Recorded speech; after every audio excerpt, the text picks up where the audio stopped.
Hey, welcome to West Coast Swing Chat. Welcome. Yeah, we've got Abigail Vogels. Welcome. Thank you. Awesome. Happy to be here. Yeah. All right. Well, let's kick off with a little icebreaker that we like. Wait. Before we do that, Okay. listen, why don't we do how do you know Oh, Abby? yes. Okay. How did I meet Abby? I met Abby when she came back to NZ, which was really cool. So we were super excited to have Abby come back to NZ because I think at the time that you came back, actually, we were quite short on experienced dancers in Auckland. Especially experienced Follows, yeah. We've always struggled to retain follows here that are experienced, probably because we're so small and everyone has to go overseas to compete and, I guess, keep upskilling.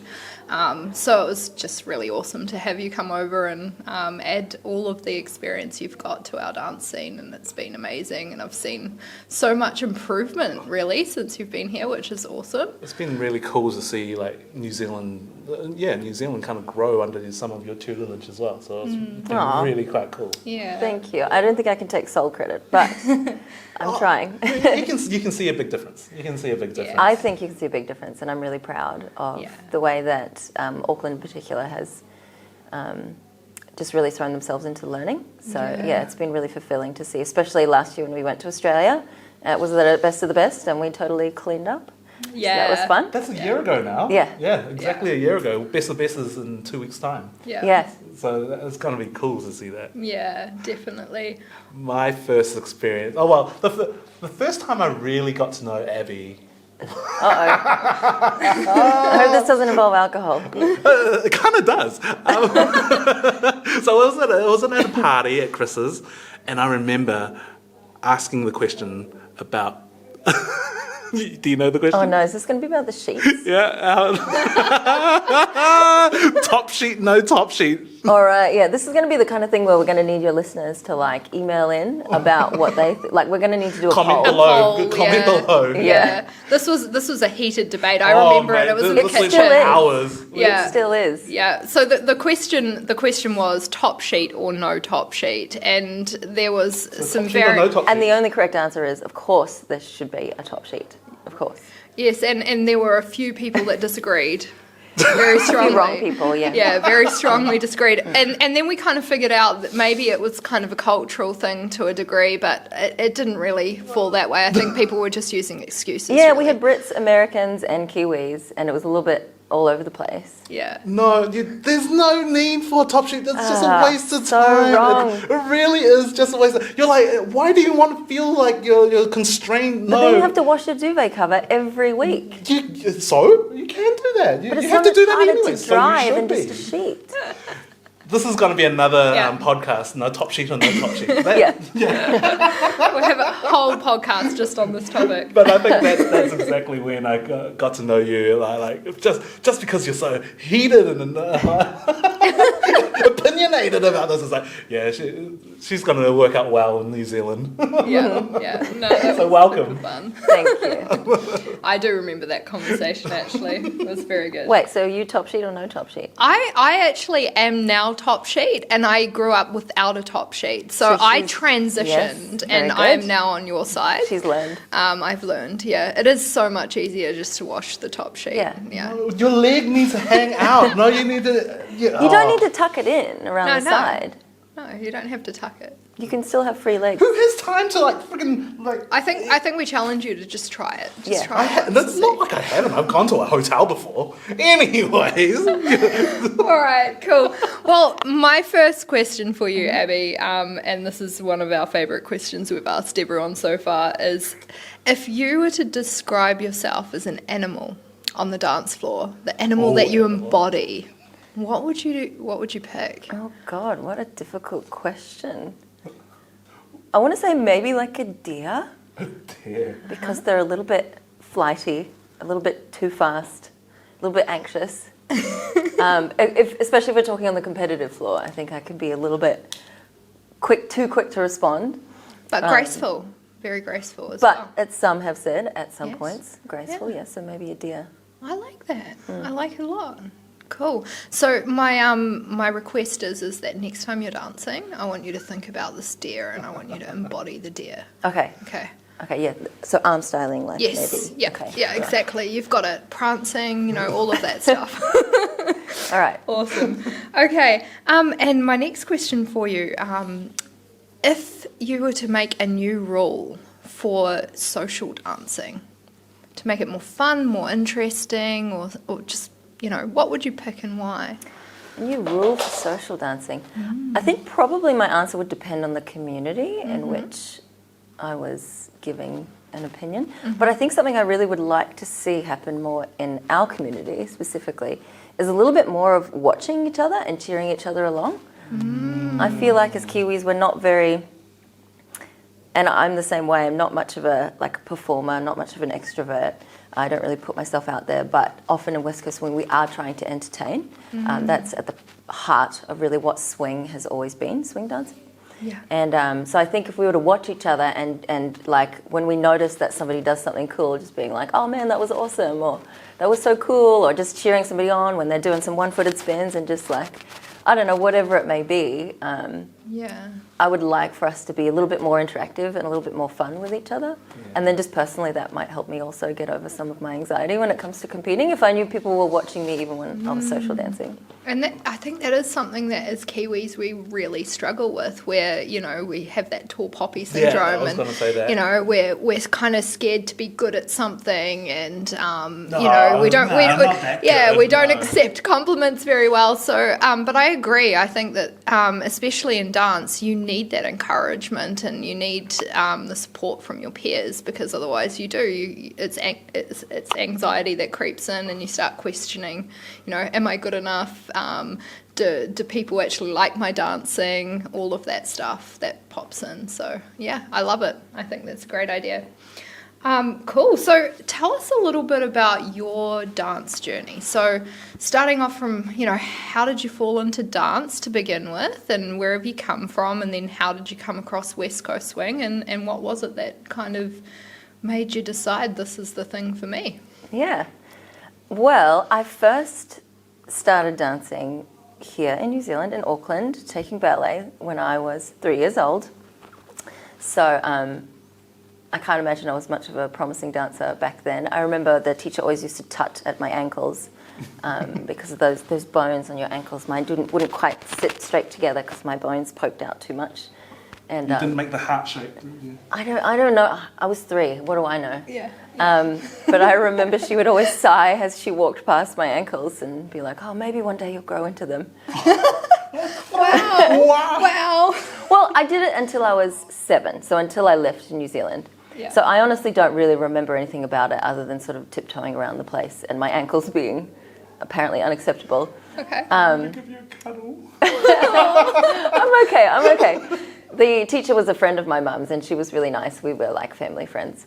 And as soon as I went to Australia, I think I went to like one ballet class, and I was just so scared of having a new teacher and new people around me that I just told my parents I didn't want to do it anymore. And so I didn't dance again until after I graduated high school. Wow. Gee, so there was 10-year gap? Yeah, basically, yeah. 10-year gap, no dancing. I mean, I did a little bit of like musicals at school, but it wasn't, we didn't have a dedicated dance program or anything. How did you fall back in love with dancing? Yeah, so then I had, one day, I already graduated high school, but a friend, an old school friend of an old school friend, so a guy I'd never met, he was visiting town again, so all my old school friends were like, oh cool, let's go hang out with Pete, I think his name was. And Pete was like, oh, let's all go ballroom dancing together. And so I got invited through the grapevine, and I was like, people do that? That's a thing? I was like, do I need a gown? Like, what is this? It sounded so strange to me, but everyone else was going, so I thought I'd go. And man, I just fell in love with it immediately. I had a knack for following, and yeah, I just loved it straight away. So everyone came that first night, and then I just never stopped going. Everyone else stopped immediately, and I just kept going.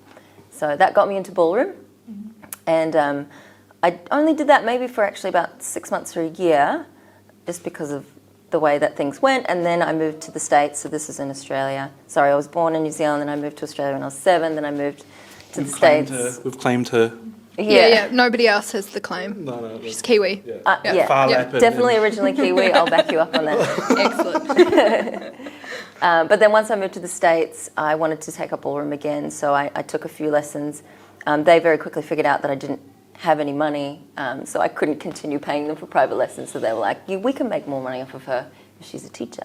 So they offered me a job, and I thought that sounded really cool, so I took it on, and it was really hard and very challenging. But yeah, so that's what got me into ballroom. And then I quit that job after a year and a half, started my own company teaching ballroom, ran that for 6 years. And somewhere in there is when I came across, there was this studio, we used to teach at the studio that was like upstairs, like not the ground floor, but the level above. And then there was this dance studio though that was like in the basement. So there was this middle floor, I don't know, I think they were accountants. On the top was us. And we did all ballroom. Yeah. And then down in the basement, there were like these people that did, I think we used to call them like street dancers. So they would do like salsa, which wasn't a proper ballroom Latin Naughty dance. dances. And like Argentine tango and like all these mysterious dances that I hadn't heard of before, like Lindy Hop. And so I didn't know anyone who taught down there, and we didn't mix at all. But one day I decided to experiment, to go down to the basement and try this dance called West Coast Swing, because I'd seen some videos online. West Side Story. Very West Side Story. Yeah. I love this. Like, went to the dodgy basement. Yep. Yeah, It wow. was a dodgy basement too, you asked me. It was dodgy. So I'd seen some videos of West Coast Swing online, and the thing that it just blew my socks off is I couldn't believe that it was improvised. And I think a lot of people have that experience, but especially people coming from ballroom, you look at West Coast Swing and you're like, improvised? Bullshit. There's no way that's not choreographed. Sorry, can I say bullshit? Yeah, of course you Yeah, can. yeah. Okay, good. Yeah, we're all adults here. Okay, just Mostly, don't I send this think. to my dad. Yeah, we'll put an R-rated, thing on. Yeah, Dad it'll knows be you all right. swear, I'm sure. Anyway, so I couldn't believe it. So I wanted to go and see what this whole thing was about. And it was sort of like having that experience where I first discovered ballroom and falling in love with that, but like all over again. Anyone who dances, I think who follows, it's really fun when you go to a new dance because you have a slight advantage having followed before, but you have no idea what's going on and what the moves are. And so it's like being on a roller coaster. You're like, I have no idea what's going on, but here we go. And so I absolutely loved it and got into it, got pretty heavily into it from there. Pretty soon after that, I converted all my ballroom students to West Coast Swing. I was like, hey, I know we're doing the waltz. I know you're doing nightclub two-step. I know you're learning salsa, but hear me out. West Coast Swing. Yeah. So, I slowly converted everyone to West Coast Swing. And then after a while, this was all in Kansas City. After a while, I moved to California to do a degree there in psychology and started competing in West Coast Swing once I got there. Awesome. Yeah. That sounds like so relatable to me, going from one dance style to the other and, just holding on for dear life and going, what is going on here? But having absolute, it was so fun. So tell us, what is it about West Coast Swing in particular that hooked you? Like, what is it that brought you joy? What did you love about it? So what I loved about it was how musical it is and the fact that it's improvised. I think I used to look at it and think, that's just witchcraft. Like, it's magic. Like, that's not actually possible. Whatever those people are doing, they've sold their soul to the devil to be able to do that. And even now, even though I do it, I still, when I watch it, I'm like, oh my gosh, that's amazing. Like, I just can't believe our brains are capable of, using the structure of this dance and using these songs that sometimes we've never heard before and dance partners that we've maybe never danced with before, and that we can create something so musical just like that. Even though now I know how it's done, I still find it really unbelievable. Yeah. So, and I think the fact that you can just never be perfect, even though I'm somewhat of a perfectionist, I like that the challenge is never ending. It's not like there's a standard in West Coast Swing and you're trying to work really hard to reach that standard of perfection like you might in ballet. You're just trying to get more creative and more responsive and more these sort of never-ending goals that you can never quite... Connected with partner, because different partners is a totally different dance. Even if, whatever you're doing now with this partner is so different from the next song, which is, 3 minutes later. I remember once, I think I was at a workshop with Sarah Van Drake, and she was saying about how some student of hers had maybe been complaining about how hard it was to adapt to all these different people that they were dancing with. And she was like, what are you talking about? She's like, that is our dance. this dance is adaptation. That's what you're always doing. You're always, because anyone can tell you, even the best, highest level dancers, there's so much recovering from mistakes that's going on all the time, and you just have to keep smiling and use your skills to sort of bring yourself out of that situation. And sometimes those are the moments where you create the most brilliant things from something that actually started as a mistake. So I think, the embracing of mistakes has been another big challenge for me, a way that West Coast Swing has helped me in my personal life as well, because I naturally am not a fan of mistakes. Yeah, I totally get that as well, because I've been called a perfectionist, definitely, and I think that is one of the hardest but also one of the most rewarding parts of West Coast Swing, is when something goes wrong and you just have to make it work, and you've got to work with a partner and work with the song and work with the crowd and work with whatever you've got to make things work, so that's super fun. So in terms of, I guess, your own personal journey and what you've learned, if you're sort of looking back at your entire dance journey so far, what advice would you give yourself early on, or for dancers that are starting off in their West Coast journey? What would you wish you had have known back then or could tell someone? Probably a lot. I think one of the key things would be to have fun. And it's not that I was not having fun, but just because my natural tendency is to be such a perfectionist and to shy away from mistakes. I think, and competitively, like I remember the first time I competed, everyone thought I was like going in with such, just that I would like totally smash the division going into novice. Everyone was saying this to me in the lead up to my first comp, so I thought, cool, I'll just go in and do my thing and I'll do really well. And anyway, I think it was a Palm Springs, New Year's Eve, and I didn't make, I don't know how many rounds there was in novice. I think there was at least semis before there was fun. Like there was so like big. The heats and then the semis and then and I didn't make the first cut. Wow. The first cut? I didn't make the first cut. Wow. And I left and I cried and I called my boyfriend and I was so upset.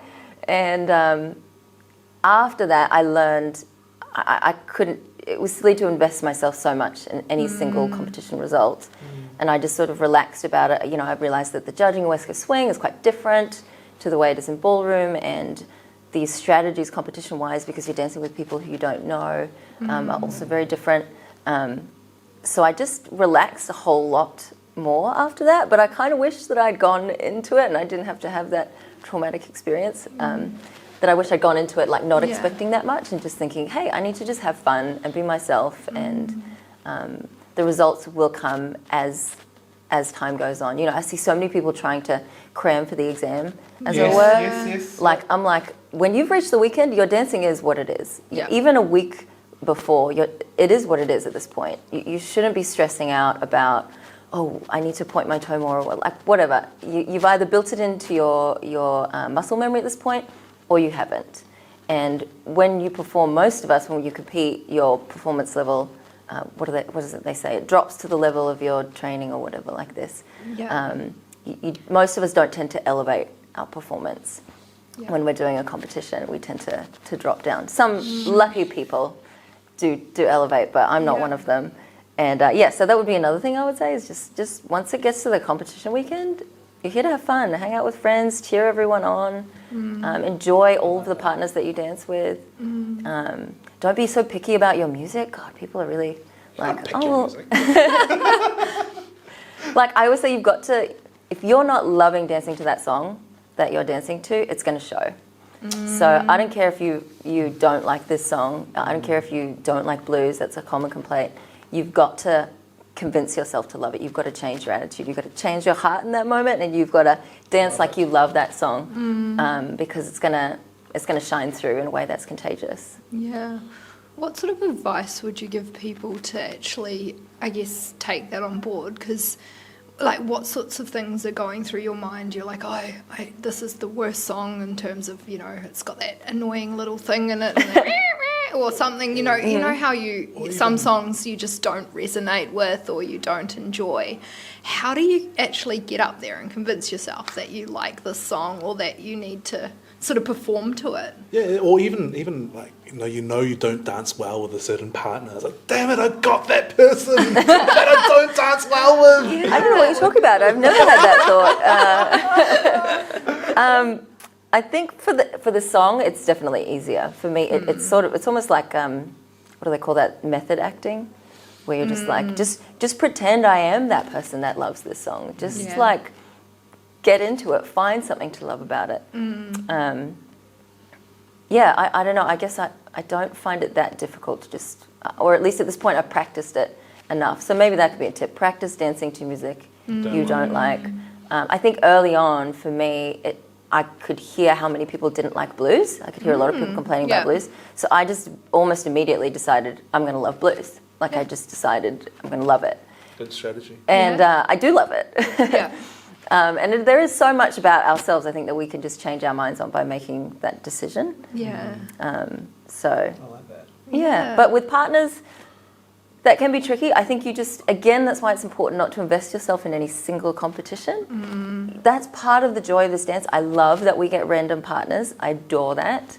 And sometimes you get somebody who's amazing, and sometimes you get somebody who you have a really hard time gelling with, and that's all part of it. And so, you just, it's sort of like with social dancing, maybe there's someone you're a bit uncomfortable to be dancing with, but you're like, well, I want the community to be a welcoming place, so therefore I'm going to be welcoming and I'm going to do the best that I can with this person. Does that make sense? Yeah, it does. It does. It's kind of find the best in any situation and try and find something positive to focus on. Yeah, certainly don't sulk. Yeah. That's not going to But help. coming from the sulker, and I've been there, I've sulked before. What? You're like a happy puppy. Oh, I try to. No, I put that facade on. But you don't go. A lot of people don't go to events week after week or month after month, and it is a big deal going to an event to some people. Especially newbies coming through, novices, intermediates. We only go to maybe 3 events a year, sometimes 2. So it almost feels like you're building up to that event. So you're like, it's kind of like 6 months worth of training all into this one moment that you get judged 6 seconds for in one dance. I mean, coming from a judge, coming from someone that competes, anything from that side? I mean, you're right. Smaller communities, and especially really isolated communities like ours, it's tough because the stakes do feel inevitably they feel really high when you're only going to 2 or 3 events per year. But I think really the cure for that is doing more practice, more sort of simulation of competitions. At home, I know there are a lot of communities that run practice groups where they are performing spotlights for one another or doing sort of just for fun prelim rounds and stuff like that. So I would think you've just got to sort of simulate it to get yourself used to it. Because there was, when I lived in Southern California, of course I could go to an event every month without having to fly anywhere, just like drive. That sounds like bliss. It was so nice. I think some of the best things about going to an event, it's not like the competition, getting points and doing the workshop. I think it's almost like the immersion of an event. It's 72 hours of everything you're thinking is West Coast swing. It's, or what? It's the thing that you love doing. You're thinking it. You're breathing it. You're dreaming about it. You're dancing it, doing it. It's That's if you sleep. I always sleep. Sleep is priority for me. Yeah, I remember, the first few events I went to, and I was just so excited, and you just kind of keep going, and then you kind of learn very quickly that you need to pace yourself, and you need to kind of make sure you get the sleep and the rest that you need. But the J&J champs on the comps on the Saturday, but the Friday night dances is so amazing because there's amazing dancers there. It's like I want to dance with everyone, and then you go hardcore on the Friday. And then you're dead for the rest of the weekend. Wear yourself out. Pace yourself. It's an exercise in delayed gratification. Yeah, definitely. Damn it. Cool. Actually, that's a good point. So that delayed gratification, I mean, that's a good life lesson. What sort of life lessons have you learned from West Coast Swing? Like, what sort of things through your dance journey have translated into your life that you think have been really helpful for you? Yeah, I mean, I think going back to the talk about the perfectionism thing, just, I mean, it's so obvious that it is better to have a growth mindset than a fixed mindset, right? Better to basically live knowing that the more I practice something, the more I try it, the better I will get at it. And it's not about I am smart or I am talented and that's going to take me through. It's about, no, I'm diligent and hardworking and I'm willing to keep putting in the effort and I trust the results will come, right? Like, obviously, that is a better mindset than just I am talented or I'm not talented, or I am smart or I'm not smart. But like, I intellectually grasp that, but something in me, the way I was raised or whatever, I think of it as an identity thing. So it's been really, like, one mistake would be like devastating to my soul back in the day. I just couldn't handle it. But it holds me back in so many other areas of my life, so many things that I haven't tried, that I haven't done, or that I've tried once and I wasn't spectacularly successful at it. So I was like, well, I'm not doing that again. I've given it a go. Yeah, I've given it a go. I wasn't amazing. People weren't gushing and complimenting about how talented I was. So, you know, obviously I'm not going to do that again. Well, I think as well, I know I've spoken to a lot of people that have, you know, seen, you know, things on YouTube or have spoken to me about the dance that I do and they go, oh, it looks so fun and I love music and I love watching it, but I've got 2 left feet and I can't dance or I can't do this. And what sort of advice would you give to people in terms of dance in general and West Coast swing? You know, if people are really enjoying music and like the idea of dance and they think, you know, they've got all these blocks around what they can and can't do. I mean, it kind of relates to what you were saying. Some people aren't, you know, just born dancing. Or they haven't done years of it. Yeah. And I know for myself, like, I didn't do a lot of dance as a kid, and I picked up dance as an adult, and it's been extremely difficult. Like, you know, I didn't naturally point my toes like everyone that's done ballet from the age of 2. But or you're competing against like child prodigies that are 16 years and done 10 years of experience professionally already. Yeah. Like, what would you say to people that are kind of like, oh, maybe I should do this, maybe I shouldn't, or maybe they start off and you know, they then realise, oh, this is hard work and I'm not sure if this is for me and I don't know if I'm good enough. Do I keep... No, the novice division is so massive, I'm never going to make finals or whatnot. I think that's all things that we've kind of thought about as well. I feel like everyone's been there, but what would you say to people that are kind of starting off or thinking about stepping into the world of dance? Yeah, actually this reminds me of a conversation we were just having on Waiheke yesterday. I was talking about how West Coast swing is a more challenging dance to learn. Like, sometimes people will ask me about... More challenging than ballroom? In ways, yeah, definitely. In many ways, I would say. Like, even just the rhythm of the basic is so much more complex than like the 1, 2, 3 of a waltz.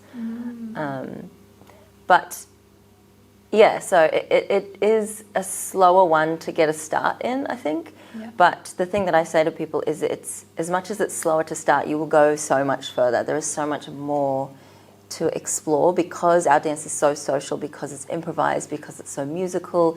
It's not going to be like, well, there's this standard that we're trying to attain and we're just trying to get there and we're always working on just being a little bit more precise, a little bit faster or whatever it may be. We're working on so much more than that, which makes it a bigger challenge. Sometimes I say to people, it's like the difference between learning to use paint versus learning Photoshop. Like, yes, Photoshop is going to be confusing at the start, but the kinds of things that you can make with Photoshop at the end of the day, once you do get good at it, it's going to be so much more fun. It's also easier on your body than a lot of other dances, which is nice. So it doesn't just have longevity in terms of the variety of challenges that it presents to you, but also it's just not going to be as harsh on your body, so you can be able to sustain your career in dancing much longer. That's a good point. Or not necessarily your career, but your hobby of dancing. very cool. I mean, it takes a lot of my time. I think I once calculated I was doing like 30 hours of dancing outside of my full-time job. Yeah. I was like, sheesh, this is a lot of time not to get paid for something like this. So, but it's just tell one me of about those. It's one of those things that you can really just dive headfirst into, and just live the West Coast swing life. I reckon. Yeah. I think what I like about it as well is that you can either be fully invested or it can be a fun hobby as well. You know, you can invest as much as you want into it at the end of the day. It depends what your goal is and what you're trying to achieve and why you've started. Yeah, exactly. Yeah. Yeah, so I guess I would say, I would say that to somebody starting out, just to be like, it's going to be worth it. Like, yes, it might be challenging at the start, but no dance that I've ever done has ever been as worth it as this one.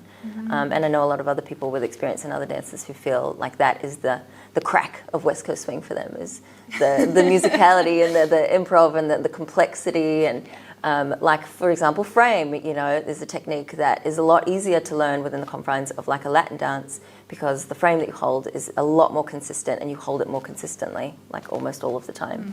Whereas in West Coast swing, our frame is changing shape.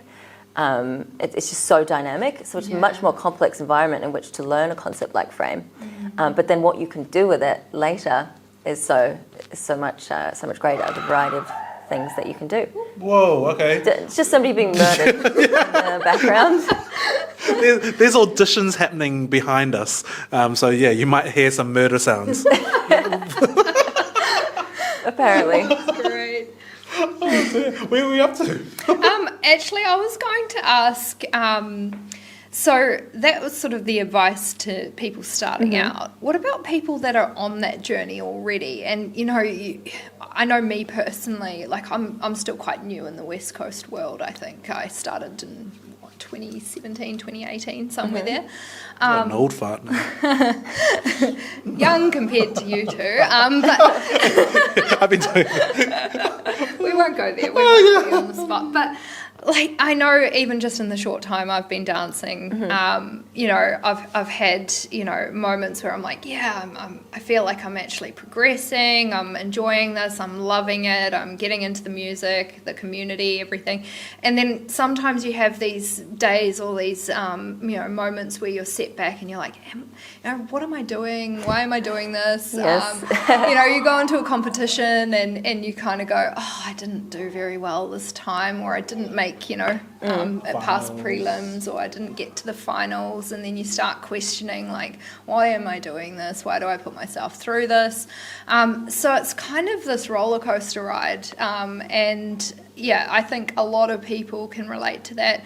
When you hit that roller coaster and you're kind of going down and up and down and up, do you have any sort of advice for dancers when they're hitting, you know, the low part of their dance journey? Yeah, I mean, I think I would say it's like almost anything that you commit to for years at a time, whether it's a job or a career as a whole, or a relationship, or even like a city you live in. Like, I love Auckland more when it's summertime and a lot less when it's raining all the time.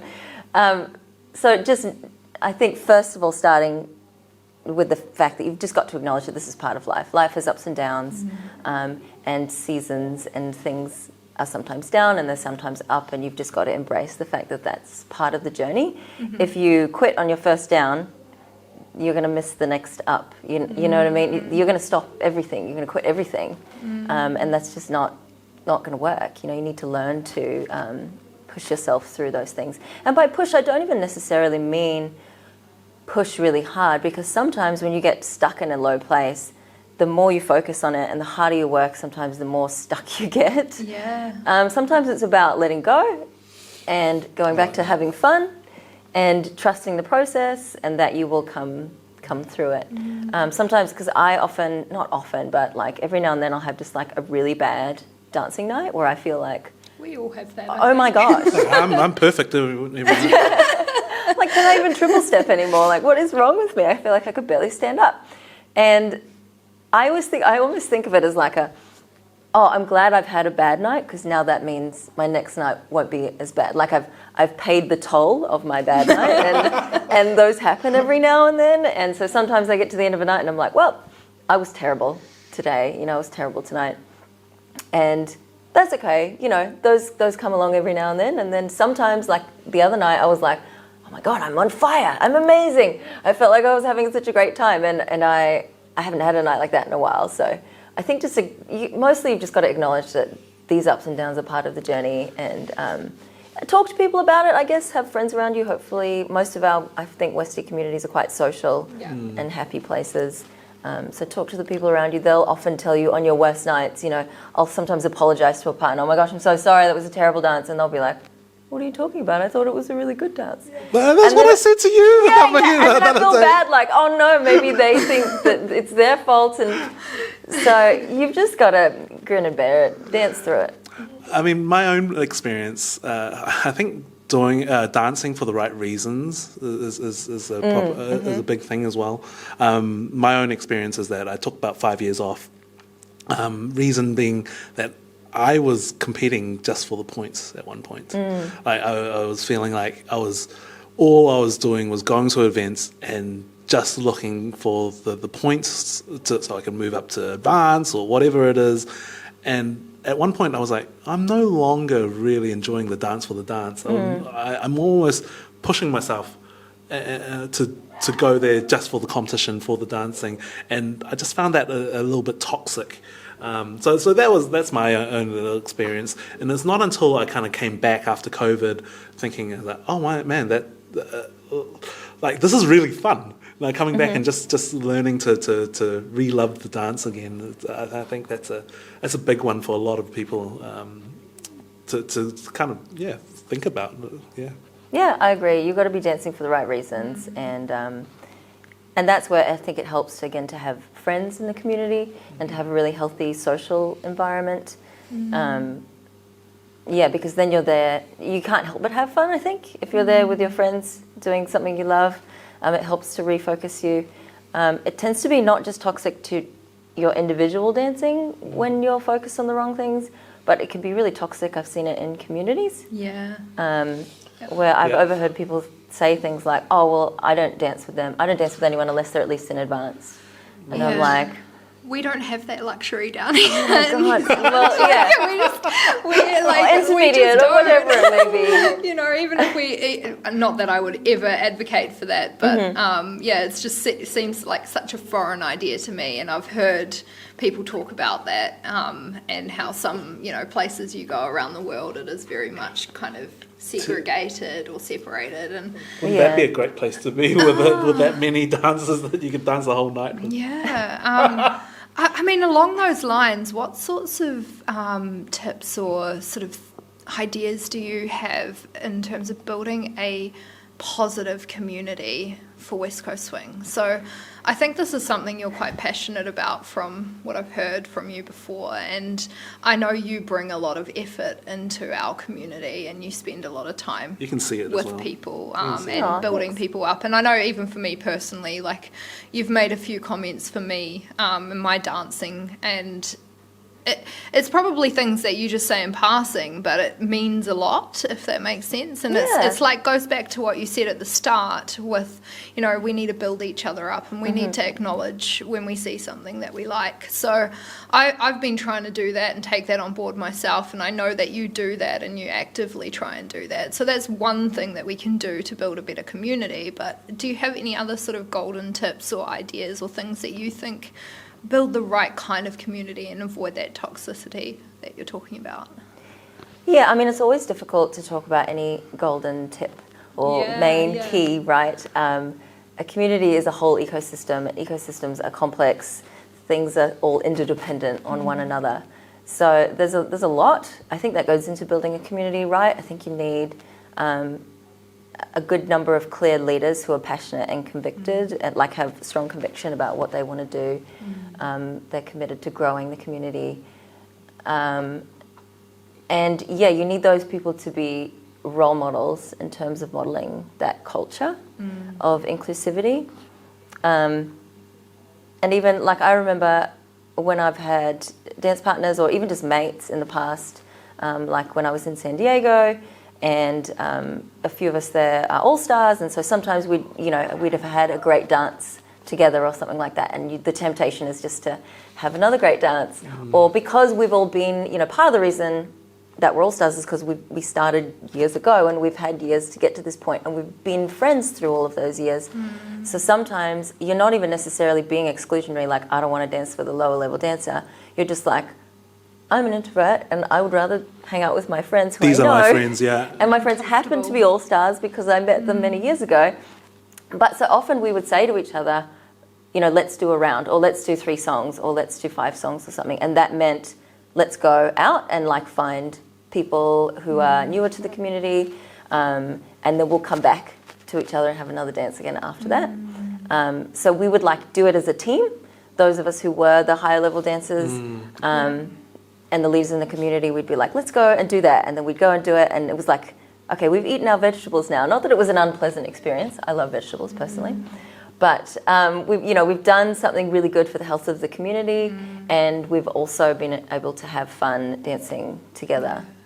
So whole idea of a dance for me and then a dance for the community or for us. Often it's just for me the first 30 minutes of a social dance, because often those newer dancers are more likely to leave earlier because they don't know as many people and they're not as experienced at dancing. So it's really important in that first chunk of time to be grabbing them. Don't let them leave if you can. Just being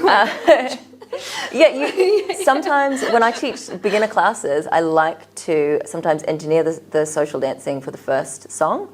I'll say, instead of being like, well done everybody, clap, clap, clap, they all go off the floor. Instead of being like that, I'll say, as part of my debrief at the end of the lesson, I'll be like, okay, now we're going to transition to social dancing, so don't move anywhere.